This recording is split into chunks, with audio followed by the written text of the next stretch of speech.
Hello students, let's see this question.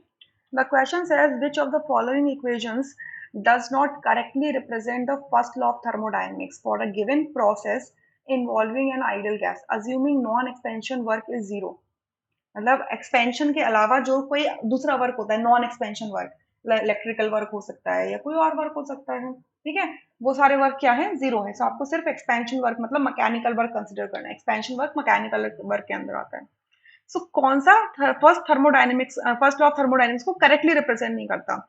So first law of thermodynamics FLT short में लिख रही हूँ. ये क्या होता है, delta U is equals to Q plus W होता है and W is equals to क्या होता है, माइनस पी डेल्टा V होता है. ठीक है. So therefore delta U is equals to Q minus P delta V हो जाता है. या डेल्टा U क्या होता है, change in internal energy, that is what is the change in the total energy of the system if a system is undergoing any process. ठीक है. Q is the heat energy, W is the work energy. ठीक है, work, right.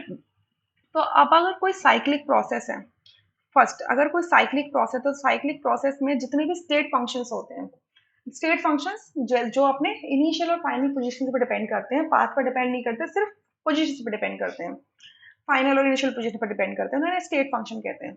तो आपका delta U या internal energy change क्या होता है, या इंटरनल एनर्जी क्या होता है, बेसिकली आपका स्टेट फंक्शन होता है. तो स्टेट फंक्शन का जो चेंज होता है for a cyclic process is zero. So delta U अगर जीरो होगा तो आपका क्या हो जाएगा, Q is equals to minus W हो जाएगा. इसको इस इक्वेशन को देखो, equation first and equation second. ठीक है. फर्स्ट इक्वेशन क्या कह रहे हैं, अगर डेल्टा यू क्या है, जीरो है, तो Q is equals to minus W हो जाएगा. यही ट्रू लिखा हुआ है ऑर्डर. सेकंड में क्या लिखा है, एडियाबैटिक प्रोसेस है. एडियाबैटिक प्रोसेस एक ऐसा प्रोसेस है जिसमें हीट एक्सचेंज नहीं होता है, मतलब neither the heat is provided to the system nor is taken away from the system. So Q equals to zero है. तो अगर मैं फर्स्ट इक्वेशन को कंसिडर करूं, so delta U is equals to क्या आ जाएगा, डब्ल्यू. बट यहाँ क्या लिखा है, माइनस डब्ल्यू, यानी कि ये फॉल्स हो जाएगा. ठीक है. थर्ड को देखो, आइसोकोरिक प्रोसेस. आइसोकोरिक प्रोसेस का मतलब होता है delta V is equals to zero. एक ऐसा प्रोसेस जिसमें वॉल्यूम चेंज नहीं होगा. तो वॉल्यूम चेंज नहीं होगा, तो अगर मैं सेकेंड इक्वेशन को कंसिडर कर लूं, so delta U is equals to Q हो जाएगा, क्योंकि P Q is equal Q minus P delta V है. डेल्टा V की वैल्यू जीरो है, तो P डेल्टा V जीरो हो जाएगा पूरा. तो delta U is equals to Q, यानी कि ट्रू है ये. ठीक है.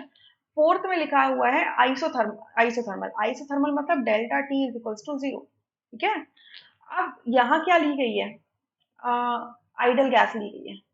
आइडल गैस के केस में जो आपका इंटरनल एनर्जी होता है, it is a function of temperature only. सिर्फ टेम्परेचर पे डिपेंड करता है. ठीक है, टेम्परेचर पे डिपेंड करता है.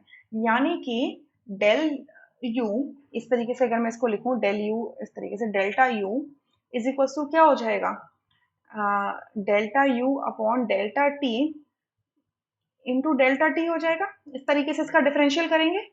क्योंकि डेल्टा टी क्या है, जीरो है, आइसोथर्मल प्रोसेस है. इसका मतलब डेल्टा यू क्या होगा, जीरो. अगर डेल्टा यू जीरो है, तो आप अगर फर्स्ट इक्वेशन को कंसिडर करोगे, Q is equals to minus W हो जाएगा, राइट.